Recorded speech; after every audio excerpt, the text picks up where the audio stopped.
Hey guys, so I've been tasked with a secret challenge over the past few weeks. When KISS was announced as the Telstra Pre-Game Entertainment for the Grand Final, I was tasked with a challenge. See how many KISS songs I could sneak into Gettable over the last 3 weeks without anybody noticing. And you know what?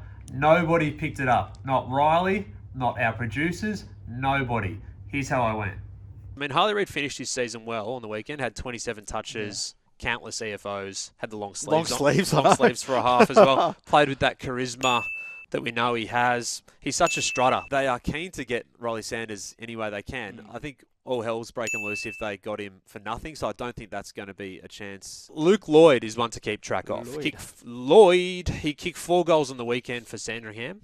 He's kicked 17 in 9 games for the Dragons this year since coming into their side.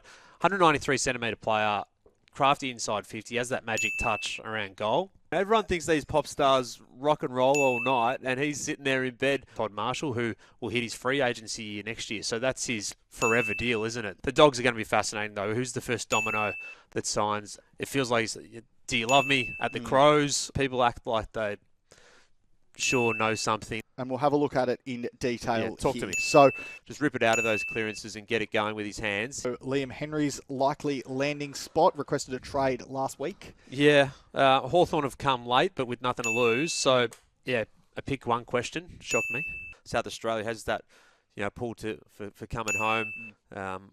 West Coast has an interest in him, so I think that's the two sides of the coin for him. It's hell or hallelujah.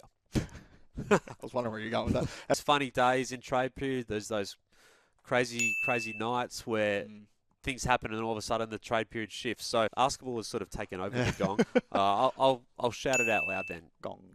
Gong. This is important for this year's trade period and this year's draft because you've got to know what's coming up. There's a stack of players with great expectations on them for next year. So they're looking into the void there, and Duday as a free agent could give them some coverage in that part of the ground. They've missed on a lot. Radigalia, Henry, Riccardi, McLean, they're obviously in this one pretty deep. So that, they've obviously, you lick it up and go again, but they're hitting their last chance sort of territory in terms of this key back top-end market. Yeah. There's a few clubs dreaming of what they could do with that pick, and still think the Dogs are in the best position with their picks 10 and 17. Look, the 3-year offer from West Coast, as I understand it, a 2-year offer from Brisbane, which is strong as well. Eagles obviously been at rock bottom, but the pieces are there for a strong midfield, aren't they?